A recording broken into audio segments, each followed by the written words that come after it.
From PRX, this is Living on Earth. I'm Steve Curwood. A Texas woman brought a giant plastics company to justice with the help of whistleblowers. If there has been a spill, you don't hear it from industry, you hear it from the workers. And I would get calls at midnight. I would get calls wanting to meet in parking lots, wanting to meet in alleys. I've become quite good at being a private detective, actually. Also, in honor of Mother's Day, we take a look at animal mothers. When you see a bear and these moms playing with their cubs, and these cubs look like they can be quite annoying. They're, pawing at the mom and she's trying to nap. The amount of tolerance and love that exists for their babies is something that I think every mother can relate to. That and more this week on Living on Earth. Stick around. From PRX and the Jennifer and Ted Stanley studios at the University of Massachusetts, Boston, this is Living on Earth. I'm Steve Curwood. Mother's Day is upon us, and so I'd like to wish a happy Mother's Day to all, including Living on Earth's Bobby Bascom, the mother of 2 growing girls. Happy Mother's Day, Bobby.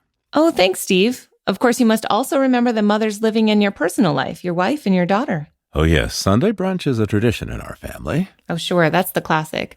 Of course, you can't go wrong with flowers as well. Yeah, and I can even pick them now. Oh, I love that.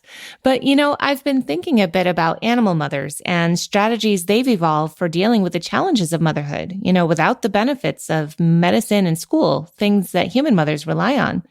So I called up Alertis Niels. She's the executive director of Conservation Catalyst and author of an upcoming book devoted to mammal mothers. Welcome to Living on Earth. Thank you so much for having me. Well, what is it about animal mothers that drives them to protect their children so fiercely? I mean, the classic thing, probably everyone has heard of is that you don't want to mess with a mama bear, for instance.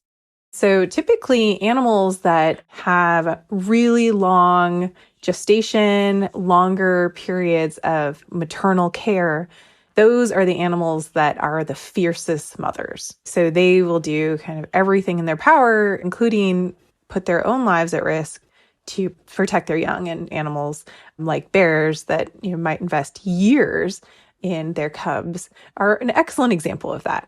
Even animals that we don't think of as being very maternal, animals like crocodiles are actually fantastic mothers. And so when I worked on crocodiles, these moms would ferociously guard their nest. Ferociously. You don't want to mess with a mama crocodile. Most crocodiles, when they see people, will just absolutely go the other direction. A mother crocodile is the exception. She will charge you. She will come right after you, particularly if you're near her nest. And so she'll defend that nest. And then when those babies start hatching, they start making these really sweet little chirping noise. And she'll go and she'll actually help undig the nest and very, very gently open those eggs sometimes if the baby's stuck, and then put them in her mouth and carry them down to the water, because that's a period where there's a lot of potential predation, where those babies are very vulnerable. And she'll stay and guard those babies. And in cases now, it's been documented where she'll actually make kills and hold the meat in her mouth and let the babies, feed off of it. So I think the more we learn, the more we start to understand that so many animals are just incredible mothers. Now, you've spent a lot of your career studying big cats, largely in Namibia. What have you observed between mothers and their cubs there? Yeah, so big cats are just such spectacular moms. Not only because, their lives are just so difficult. If you imagine, a big cat is really always operating on the margins. And so there are, no grocery stores and there are no food reserves. If a cat doesn't make a kill, it doesn't eat. And if it doesn't eat, it doesn't live. And so you can just imagine these big cats that are out on this landscape and they're pregnant and very pregnant, but still at the same time, they have to, with this, giant, cumbersome, engorged uterus, still go out there and take down, an impala or, these animals that are quite formidable and really difficult. And if they don't do that, they don't survive. And then immediately after she gives birth, she has to feed those young, and that's very energetically expensive. And so then at the same time, right after she's gone through and given birth, then she has to go back out and make a kill again and continue doing that if she's going to successfully raise those cubs. And something that I find so fascinating, when mammal instincts or when animal instincts conflict with one another. And so in some cases, that motherhood instinct just so completely overrides the survival instinct.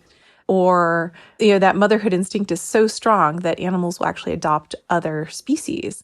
And so there's these, rare examples of a leopard mother that will adopt a baby baboon. And so it's picking up on those, probably the cues of this, baby crying. And any mother can relate to this. When you hear a baby crying anywhere, you're just hardwired to respond to that. Possibly pheromones that baby has as well. And, this mother leopard, leopards eat baboons. They're considered to be enemies in a lot of situations, but yet will carry around and care for a baby baboon. And, in cases of lions, doing the same thing with antelope, where, they will find baby antelope and instead of eating them, will take care of them and actually protect them from other lions. And so, I think that motherhood instinct, that motherhood drive is so strong that, it can absolutely override everything else. Wow. It's just really amazing. I mean, that is amazing. You think of a young antelope as easy pickings for a lion. That's, the first thing they would go for, the young, the old, the infirm.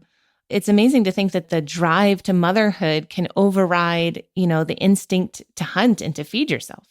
Yeah, precisely. And in one of these examples, it was a mother lion who lost her cubs and, was probably mourning for those cubs and then picks up the pheromones from this, baby wildebeest. And then that just overrides everything. And she just protects this wildebeest, even from other lions that want to eat it. And, we think about these gray whales. These are mothers that their food is up in the Arctic. It's up in Alaska. Yet they need a safe, warm place to have their babies, to have those calves. And so they migrate thousands and thousands of miles over months.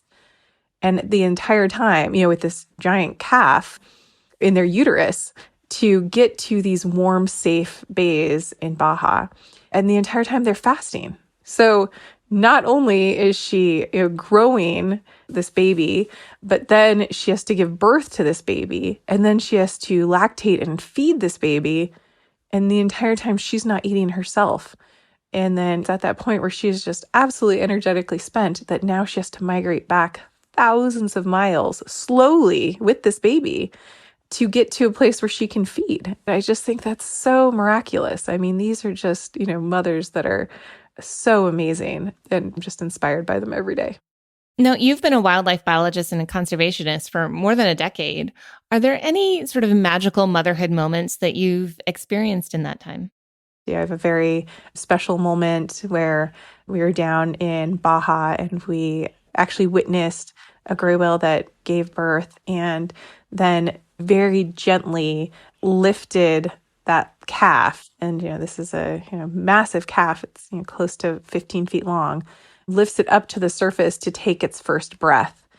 And when they're born, they're very floppy and the cartilage in their tail hasn't hardened yet. And so, they're very clumsy. They're not able to swim. It takes a little bit of time. And that mom is just so gentle, so compassionate, and just will kind of gently hold that baby to the surface, encourage it to kind of try to swim around a little bit and then keep lifting it up so that it can keep taking those breaths. And it's just absolutely magical. And one of the moments that actually inspired me to become a mom was watching orangutans.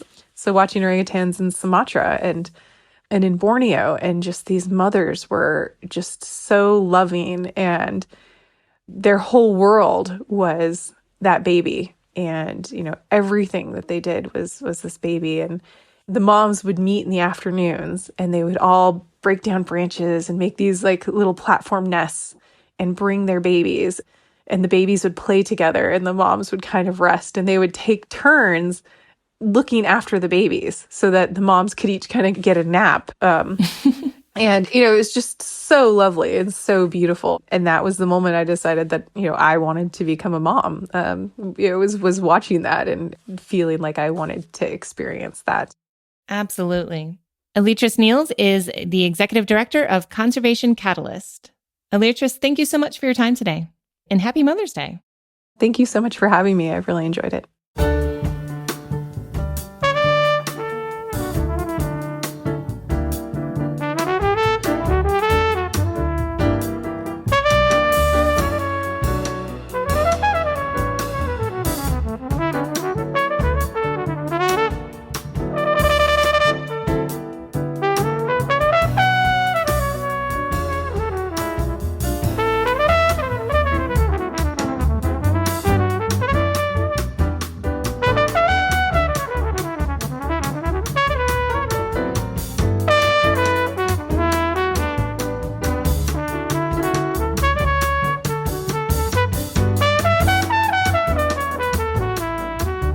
This year's Goldman Prize winner from North America won a multi-million-dollar settlement for her community. That's just ahead on Living on Earth.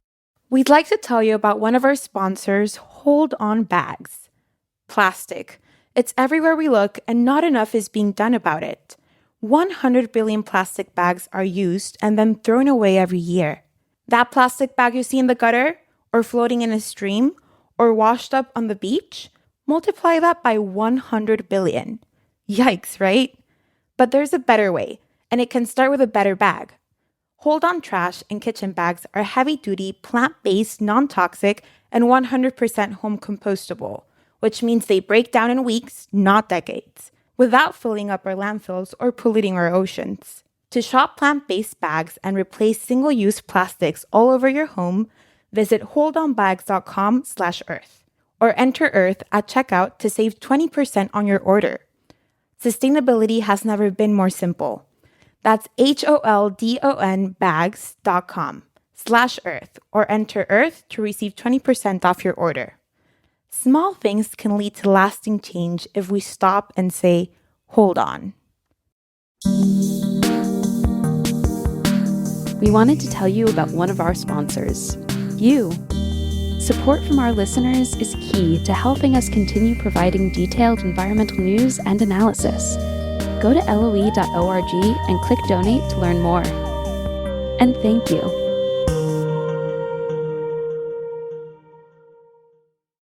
It's Living on Earth. I'm Steve Kerwood. Diane Wilson is this year's Goldman Prize winner from North America. Diane is a lifelong shrimper and fourth-generation fisherwoman from Calhoun County on the Gulf Coast of Texas. And in the late 1980s, she started catching far fewer shrimp. At the same time, she learned her county was among the most toxic in the U.S. So Diane started to investigate, and ultimately, in December of 2019, she won a $50 million settlement from petrochemical giant Formosa Plastics for illegal dumping of toxic plastic waste. Formosa Plastics agreed to reach zero discharge of plastic waste from its Point Comfort factory and pay for remediation of local wetlands and beaches polluted with their plastic waste. Diane Wilson wrote about her decades-long crusade in the book Diary of an Eco-Outlaw. An unreasonable woman breaks the law for Mother Earth. And she says today that despite all the pollution, the Lavaca Bay area is still home to rich biodiversity. Well, the thing of it is, there's Upper Lavaca Bay, and then there is it kind of flows into Matagorda Bay, which flows into the entire Gulf of Mexico. Bird species is one of the biggest places where people come down all over the country just to do bird watching. We got the endangered whooping crane, where they come to winter every year. We have the Ridley turtles. And we also are totally surrounded by, we have Formosa Plastics, which is 17 units, $7 billion worth. We have Alcoa Aluminum that started in 1950. And we got the largest underwater mercury Superfund site in the middle of it. So we've only got like 18,000 people in the whole county, but we've got a large fishing community. They're Vietnamese, they're Hispanic, they're working class fishermen. And these bays are the lifeblood. I mean, the communities are fishermen, so it is their identity. And they are being literally destroyed because there's closures. There's signs, big signs all over the bay that says you can't eat the fish, you can't eat the crab because of the levels of mercury in it. And then you've got Formosa Plastics that has been dumping plastic for 27 years, and the pellets, the plastic pellets, are picking up the mercury and they're being dispersed all over the bays. And it goes down into the Gulf of Mexico and a little bit further on down the beaches toward Corpus Christi, because along Padre Island, they got all of these pellets washing up on the beaches. And they're like, where in the Sam Hill are these pellets coming from? And so, you can track it from these plastic manufacturers, and Formosa makes 1 trillion pellets a day. That's a lot of pellets. It's a lot of pellets, and they've been doing it for 27 years. So what tipped you off to Formosa's connection to the pollution there in Lavaca Creek? Well, when I first started in 89, I absolutely knew nothing. I didn't know where Formosa was. I didn't know who they were. I didn't know the Taiwan connection. But when I asked for a meeting and started get this tremendous backlash, like I had state senator aides, I had bank presidents, I had economic development, and they were all coming down just trying to get me to shut up and not ask questions. And that's when eventually I had a reporter from Houston come down, and he was amazed that anybody in Texas, with Congressman Phil Gramm, down to the senators, down to the economic development, down to Chamber of Commerce, never asked a single question about Formosa's environmental record in Taiwan. And I mean, they were literally being kicked out of Taiwan. I mean, the people in there were so mad, they were throwing rocks at him. Chairman Wong, and he was getting his feelings hurt. So he was going to come down to Texas and Louisiana where they appreciated him.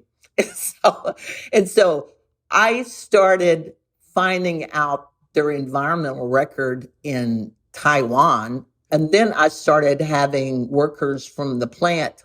I guess you could say my key allies in this fight have been workers from the plant, because when a worker gets exposed, when he has had enough, he's seen stuff that's not right, he can't go to the plant because they will fire you. It's not organized. There's no protection. You go to local officials. They will tell you, well, we got a contract. The mayor's getting computer systems from them. You can't go to the state environmental agency. You can't go to the federal EPA. You can't go to OSHA, which is supposed to give them protection. So eventually, I'm at the bottom of the list, but eventually they come to me. And that's when I really found out what Formosa was doing. Wait, you say they came to you. What do you mean they came to you? I had Formosa workers that came to me. And over the year, I've been doing this 34 years. I've probably talked to 100 workers. They were either exposed, they were sick, they saw something that really outraged them, and they had enough. And, and some of it's been like shift supervisors, been there 25 years. It's been in wastewater. I have had upper management come to me. That's how bad it gets sometimes, is when you start getting upper management that will come to you and tell you stuff. And I get documents, I get all kinds of memos, and that's how you find out what's really going on in a plant, because you ask industry and there's no work loss, there was no injury, anything that happened was worker error. That's a big one, worker error, and if there has been a spill, you don't hear it from industry, you hear it from the workers. And I would get calls at midnight. I would get calls wanting to meet in parking lots, wanting to meet in alleys. And one time I was down in Corpus Christi and I was at the State Environmental Agency and I was kind of going through the boxes of information on Formosa. And I had these investigators that every once in a while they'd come to the door and look at me. And then finally, one of them kind of said, come here. And he took me to the filing cabinet, pulled out a file and said, you do something with it. He said, it's real strange. It just goes to this bottleneck and nothing happens. He said, you do something with it. And, it was all the groundwater contamination under Formosa, which is extensive, but nothing happened, And so I took all that information, took it to the county commissioners, took it to the county judge. And those commissioners were literally trying to run from me. They didn't want that information. So I've become quite good at being a private detective, actually. Now, so nobody is going to help. The county doesn't want to help. The state doesn't want to help. The EPA doesn't want to help. So how did you get action? Mainly, believe it or not, and it wasn't because I had an experience or had any political savvy, I started doing civil disobedience. I remember the first time, like Formosa, it was the largest thing in Texas ever. And they had all of these federal projects. They were going to give them all this tax abatement, all of this. And they were not going to have to do what they call an environmental impact study. Like, how is this plant going to impact this community and this body of water, Lavaca Bay? It was going to have to do it. And Formosa was like, we don't have to do it. And the EPA was saying, we don't have to do it. And I was like, well, and I had this activist out of Houston, and he said, Diane, the parade's over. You're at the end. So just pat yourself on the back and say, you did a good job, but it's over. You can't do anything. And I said, they're not going to get that body of water. And he said, you can't do nothing about it. And I said this off the top of my head. I said, I'll do a hunger strike. And he got the biggest kick out of that, laughing. He said, they don't do hunger strikes in Texas. They might in California, but they sure don't do them in Texas. And I said, I don't care. I'm doing a hunger strike. And I know enough about human nature and myself that if I did not do that hunger strike right then, I'd go to sleep that night, wake up in the morning and say, boy, that's the stupidest thing you ever thought of. And so I immediately got a hold of a reporter and said, I'm starting a hunger strike. And she said, when? And I said, right now. And so I started a hunger strike. It was the first one. And I didn't know how to do it. I didn't have a cell phone. I did it on a shrimp boat. And the only one who really knew I was on a hunger strike was Formosa. And every day he was regulatory affairs at Formosa. He brought down all these engineers in suits, and he'd bring them down there and they'd look at me and he'd say, now, isn't she a stupid woman? And then he'd say, oh, Diane, please get off this hunger strike. Get off the hunger strike. And I stayed on the hunger strike. And believe it or not, 2 weeks on a hunger strike with very little support, almost no media, and I won it. The EPA made Formosa do an environmental impact study. So it turned the whole thing around and it stalled everything. All of the federal agencies got involved. The public got involved. And so, it didn't stop them, but it definitely stalled them enough that people could get involved. And so that was a good thing. And that's when I realized how powerful and changing things that civil disobedience could be. So predominantly, That's how I did stuff down there, is through civil disobedience. I gather ultimately the environmental impact statement that the EPA put together was not enough to stop Formosa. Oh, goodness, no. Goodness, no. So what did you have to do to stop Formosa? Well, the thing is, Formosa is still, they've got permits, they're still discharging. I did a lawsuit with the help of a legal aid group, and they did environmental work. And so I hired them, and me and a couple of the workers from the plant, we collected all this evidence that Formosa was discharging all of this plastic and powder, and they never admitted to it.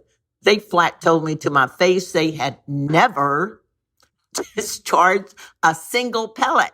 I mean, bald-faced lie. So we collected all the information. We documented it. We did probably 2,500 samples. It took 2.5 years of documentation. I took 8,000 photos and videos, and we went to court and we won.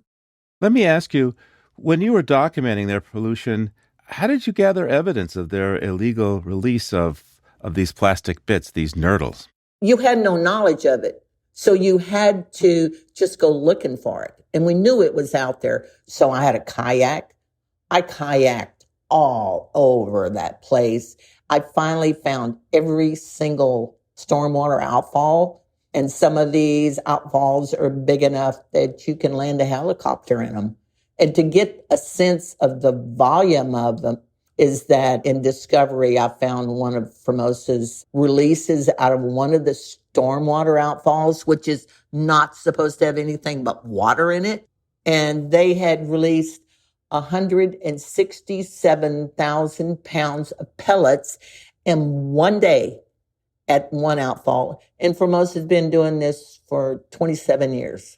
What's going on here? How is it that a plant can be discharging this much plastic? Well, the thing of it is I think most people have no idea what these plastic plants are really releasing. It's like Formosa's got 16 units, and you have packaging, you have putting them on trains, you have putting them on trucks, and almost at every point in that process, they're losing thousands of pounds of plastic. And then you have the powder. I mean, the PVC powder, the polypropylene, the polyethylene. And I know I had a worker that was on the SPVC, specialized PVC powder, and it was a 5-story building.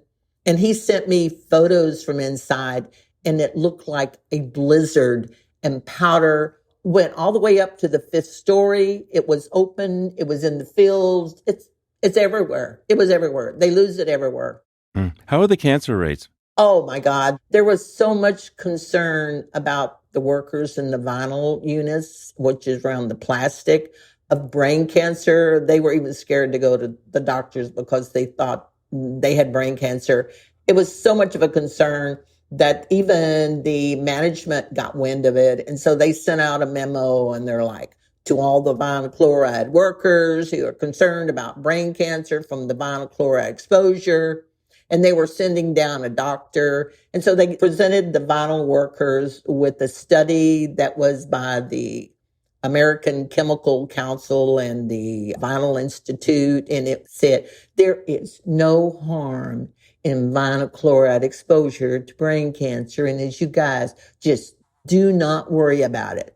But it's rampant cancers. Like all of these guys have got, all the ones that I work with, all of them are sick and got neurological damage to their legs and their arms. And it's a very sad state of affair. That's a big problem on the vinyl chloride exposure, and the EDC and the benzene and all of that.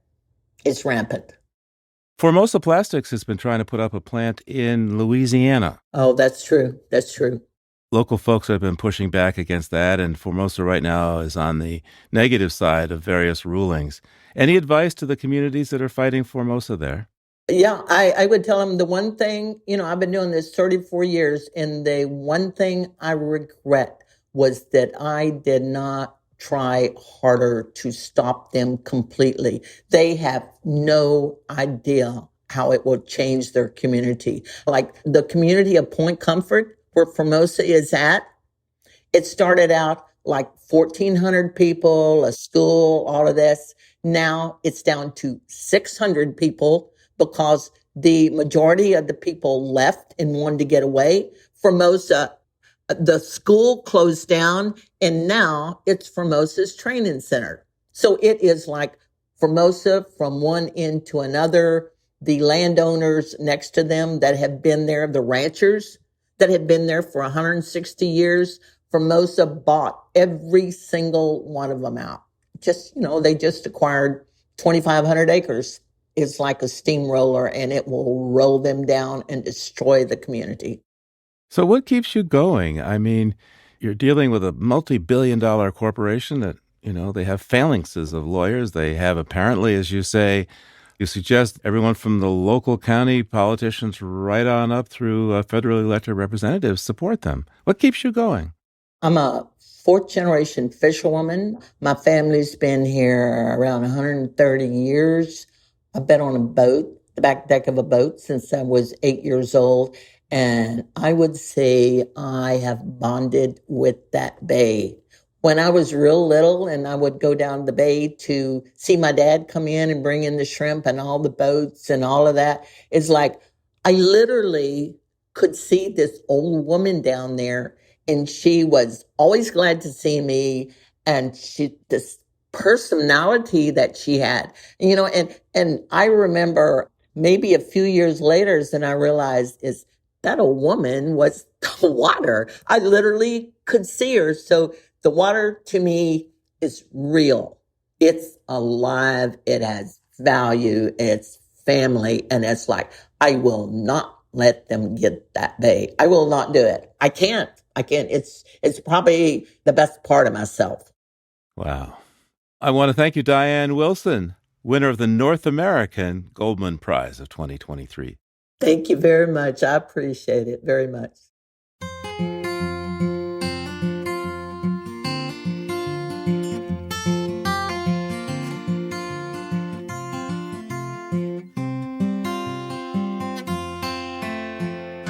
Coming up, we continue our celebration of Mother's Day with a memoir of learning from what are called mother trees. That's just ahead on Living on Earth. Support for Living on Earth comes from Sailors for the Sea and Oceana, helping boaters race clean, sail green, and protect the seas they love.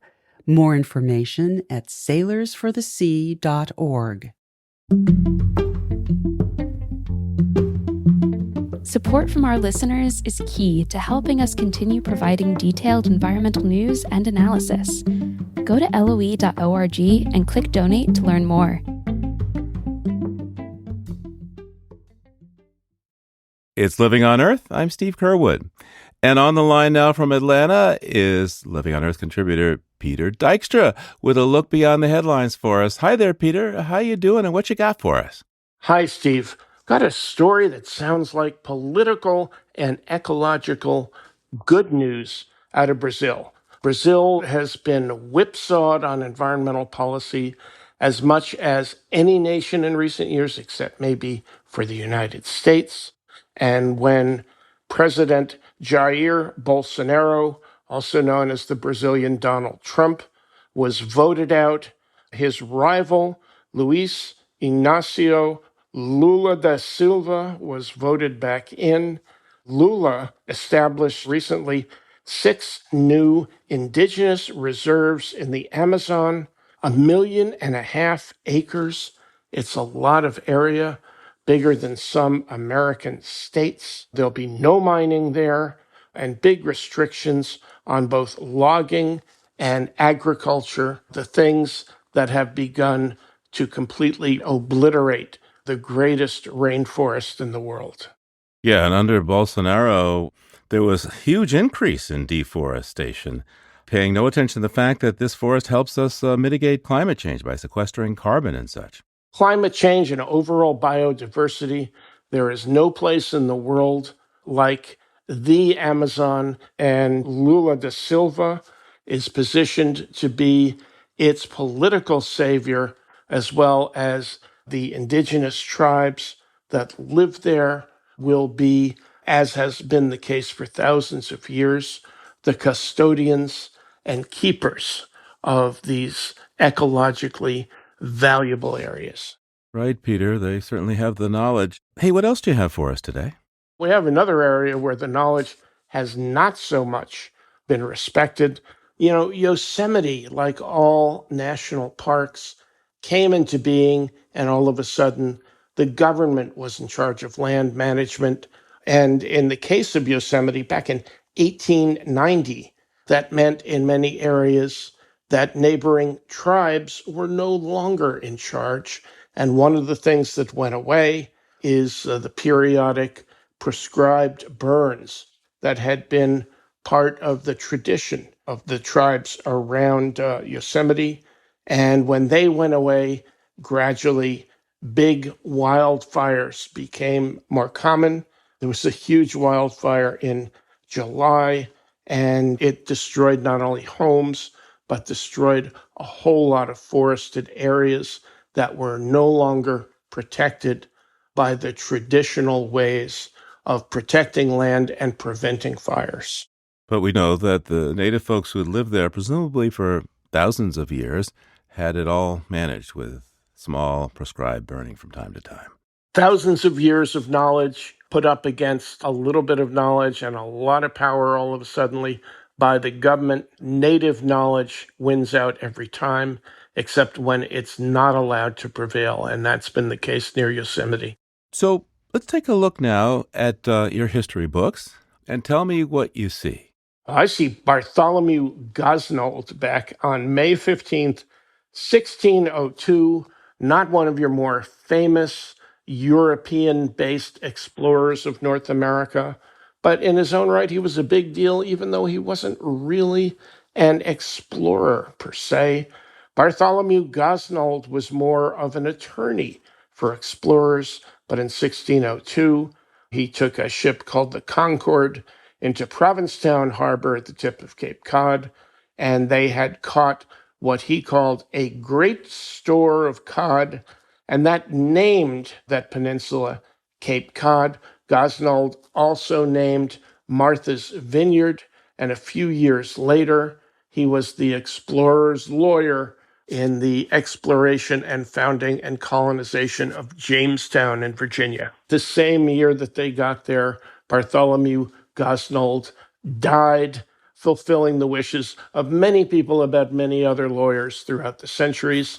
But he did leave his mark both in New England and in Virginia. And even today, just off of Martha's Vineyard's a little island called Gosnold. Well, thanks, Peter. Peter Dykstra is a contributor to Living on Earth. We'll talk to you again real soon.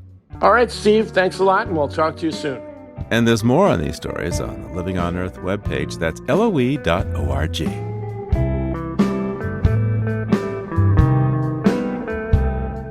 At the top of the show, we talked about mammal mothers. Now we consider the mothers known as mother trees. Ancient trees are crucial to the health of a forest, and they can communicate through networks of soil fungi called mycorrhiza. Ecologist Suzanne Simard found that trees can send warning signals and additional nutrients to their own offspring in greater amounts than to unrelated trees. Suzanne wrote a book about her ecological discoveries that is also a memoir about her own experience of motherhood as well. It's called Finding the Mother Tree, Discovering the Wisdom of the Forest. She teaches forest ecology at the University of British Columbia and spoke with Living on Earth's Jenny Doring. So you just really have this way of looking at a forest and seeing so much more than I think most of us ever do. Where do you trace your connection with the forest back to? Well, I grew up in forests. So, I live in a province of forests in British Columbia, and there's so many different kinds, but I grew up in what are called the inland rainforests. Beautiful, huge trees, cedars and hemlocks, spruces, larches, birches. It's very, very species diverse forest for the Pacific Northwest. And so I grew up there. My great-grandfather, my grandfather, my dad and uncles were all horse loggers, and seeing how to live in forests and make a living out of it without actually destroying the forest. It sounds like understanding the forest, being in the forest, is in your blood. Yeah, well, it is. It's also in my DNA because that's how it was like multiple generations of families doing this, our family doing this. So yeah, I kind of grew up with it in my background, in my blood, my bones, my DNA. Well, what got you curious in a scientific way about the connections between trees and the rest of the forest? Yeah, so after I grew up, I became a forester myself. And when I entered into the forestry profession at the age of 22, I started to learn that, what I grew up with my grandfather, horse logging wasn't at all what the forest industry had become. It had become, this clear-cutting machine that wouldn't just take out the odd tree here and there. It wasn't selective logging, it was clear-cut logging. And that means, taking every tree out. And my job at the time was to replant these forests with trees, seedlings, and try to help them recover. But what I found was that, when you don't have, surrounding trees and good soil, that it's harder to get trees growing. And so I saw this and the practices that were getting hold, like herbiciding the native plants to get rid of them, to make way for these trees that we were planting, to give them a better shot at sun and light and water, actually was having, a detrimental effect on the trees, that the trees actually seem to need these native plants around them as part of their successional process of, healing the land. And it was what I was seeing that started to get me to look below ground at what we might be doing wrong. So you noticed as a forester, when you were trying to help these plantations succeed, you noticed that they just weren't regenerating very well. They weren't healthy. They didn't seem like they were going to survive. How did you then go about trying to figure out what could help them survive? Yeah. So one of the things I noticed, some trees would do really well, but others would suffer from pathogens and insect infestations. And especially a root pathogen was infecting a lot of the Douglas firs, and it would spread from fir to fir to fir and affect the whole plantation. And so I thought, well, if it's a root pathogen, I need to look below ground at what's going on here. And these root pathogens, these fungal pathogens, really were attacking the big roots of the trees and then girdling them. In other words, infecting the base of the tree, and then they would just die within a year or two. And so I thought, well, we're disrupting the soil balance. So I started looking at the fungal communities below ground. There's thousands of species of fungi. There's kind of 3 or 4 main groups. There's pathogens, like I mentioned, that kill trees. There's saprotrophs, which decay stuff. And there's mycorrhizal fungi, which are helper fungi, which, by the way, mycorrhiza literally means fungus root. It's a relationship, a symbiotic, mutualistic relationship between trees and fungi, where the tree provides photosynthate or carbon energy to the fungus. The fungus then uses that energy to grow mycelium through the soil. And as it does that, it kind of coats all the particles and soil pores and draws out the nutrients and delivers it back to the plant or the tree in exchange for this photosynthate. So they both are benefiting from this. And I learned in my research that these fungi can actually connect trees together. They can connect trees of the same species. They can even connect trees of different species. And I found out that in my research that paper birch, which was a target of these herbicide treatments because it's shading the fir. It's a competitor. Yeah, as a competitor, that it actually was connected to Douglas fir and delivering carbon to Douglas fir, which, we hadn't thought of that before. And that kind of changed the equation then. Like, it's not just a competitor, it's actually also a collaborator at the same time. What could your discovery of how carbon moves between trees with the help of fungi mean for our climate change efforts? Lots and lots. So for one, forests cover 1/3 of our terrestrial land base. They contain about 80% of our terrestrial carbon. And so they're hugely important in the carbon budget. And of course, we know carbon is sort of, a key indicator of climate change.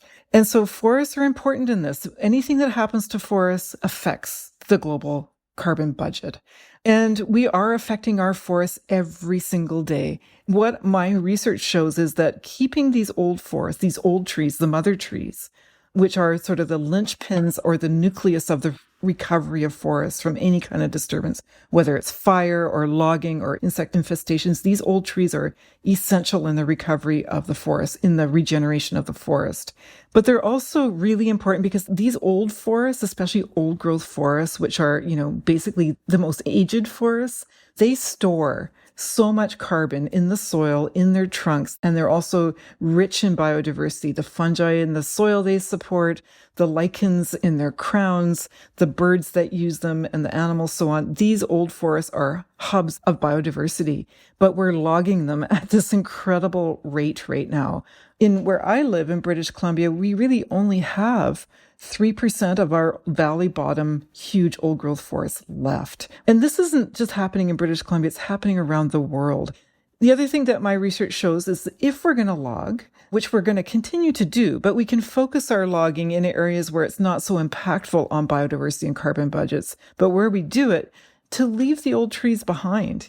Don't just take them, because that is, historically, that's what we've done. We high grade the biggest trees, but it turns out they're the most important trees in the recovery of the ecosystem. So the harvesting shouldn't be clear-cut harvesting like we're practicing worldwide now. It should be selective harvesting. It should be leaving these old trees behind to facilitate the recovery of the forest. So you write that these fungi that connect trees in a forest might be able to evolve and adapt much faster to a changing climate and help the trees adapt too. So how could that work? Yeah, that's a great question. Trees, of course, they're the foundation of the forest. They're photosynthetic. They're what links carbon in the sky to carbon in the soil. They convert light energy to chemical energy and drive all of our cycles. So whatever happens to trees happens to all of us. And so really, to keep the biosphere in balance, we need to maintain forest cover across the globe. And we're losing it really quickly, not just because of logging, but wildfire and insect infestations that are driven by climate change. And so trees are not going to be able to migrate or adapt as quickly as they need to keep up with the velocity at which climate is changing. So what is their other choice? Well, a lot of them are going to die, and we're seeing that. And yet, because, evolution in trees takes so long, but evolution in fungi doesn't take as long. Fungi have a shorter lifespan, right? They reproduce within a year. They can mutate and be different from one year to the next. And so they can actually serve as an interface between the rapidly changing climate and the more slowly changing trees. And so the one way that we can sort of capture that adaptation or adaptability of the fungi is to make sure that trees have their appropriate microbiome, which is the fungi, the bacteria that have short lifespans, short life cycles, are healthy in the soil. And that can help the trees survive and possibly migrate a little bit further. The other thing that we need to do, though, is we need to assist the migration of trees and the fungi to keep up with the velocity of climate change, to make sure that in the new environments that they're in, that they're able to cope as best as they possibly can. Your book, Finding the Mother Tree, is also a memoir. How does your quest to understand mother trees resonate with your own experience of motherhood? That's a great question. So I wrote the book because I wanted the science to get out, but I also wanted to show that science is such a personal journey, right? It's not something to be distrusted. It comes from us. It comes from our hearts. It comes from our curiosity to make sense of our world. And, the work that I did was a reflection of my life. And so the questions that I asked came from my experiences in the forest, but also as a mother myself. And I found that the trees told me about motherhood, and I informed my research about looking at motherhood in forests or the role of nurturing in forests, because I was going through that myself. And the role of, for example, sickness as well. I had breast cancer, and I wanted to understand, what if an old tree is sick and dying? What happens? Like, is there a connection with their kin, their children?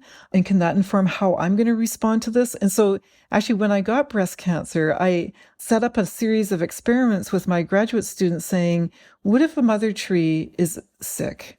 What if she's injured? What if a mother tree is dying? And we found that these dying mother trees would actually send warning signals to her own kin, more so than strangers, as well as provide more carbon energy to those kin seedlings so that they could grow bigger networks and grow healthier and stronger.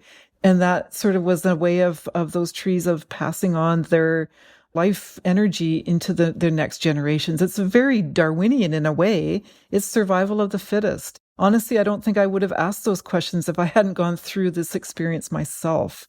The trees have taught me so much. And of course, when I learned this, I was already, passing things on to my kids in case I didn't make it.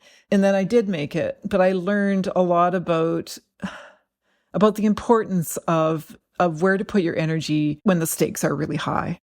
Before you go, Suzanne, what you've been able to uncover in the forest is really profound, these deep connections between all the species in the forest. You say that we don't have to be a forestry scientist to deepen our own connections with the natural world. So how can we try this at home? Yeah, there's so many things you can do. So, the first thing is just being reconnected with your trees, your plants, what you have around you. Most of us have access to some kind of natural plant community, and just being with them helps you to reconnect. And when you get that connection back, then you'll fight for the forest. So that is absolutely the first step. It's like falling in love. Once you've fallen in love, you care for that person and you keep, you nurture that relationship. It's the same thing with your connection with forests. And then from there, the actions you can take, of course, you can make choices like don't buy, furniture that's from a tropical tree that's endangered. Try to reduce your consumption of cardboard and toilet paper and paper products.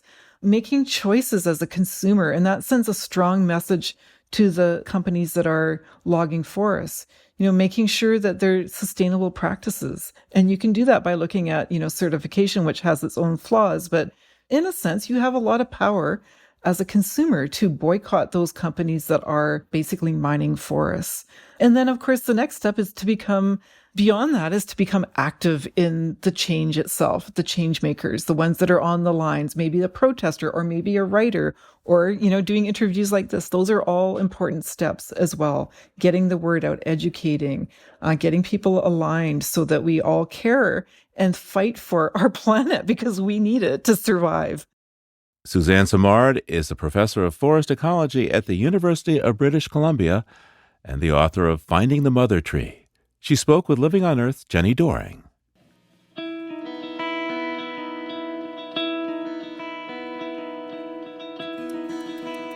Living on Earth is produced by the World Media Foundation.